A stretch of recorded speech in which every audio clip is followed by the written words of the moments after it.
Hi hello good evening అందరికీ.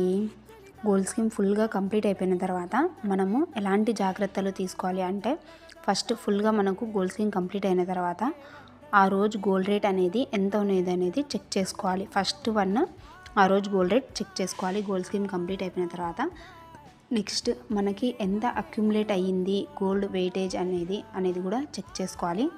Next hall marking ఉందా లేదా అనేది కూడా చెక్ చేయాలి. వాళ్ళు మనకి మేకింగ్ ఛార్జెస్, మనం ఏదైనా మేకింగ్ ఛార్జెస్ విఏ తక్కువలో 18% అలా తీసుకుంటుండే మేకింగ్ ఛార్జెస్ అనేది విఏ అనేది కూడా ఒకసారి చెక్ చేసుకోవాలి. మనకు నెక్స్ట్ వాళ్ళ ఏదైతే స్కీమ్ షాప్లో ఉందో ఆ స్కీమ్ షాప్లోనే మనకి దానికి హాల్ మార్క్ ఉందా లేదా, బిఐఎస్ హాల్ మార్క్ ఉందా లేదా అనేది కూడా చెక్ చేసుకోవాలి. నెక్స్ట్ మనం ఏదైతే తీసుకుంటున్నామో అది ఒకసారి ముందే మనము మొత్తం క్లియర్గా చెక్ చేసుకోవాలి. మనకి ఎంత అక్యుములేట్ అయింది గోల్డ్ స్కీమ్ వెయిట్ అనేది కూడా చెక్ చేసుకోవాలి. Please like, share and subscribe.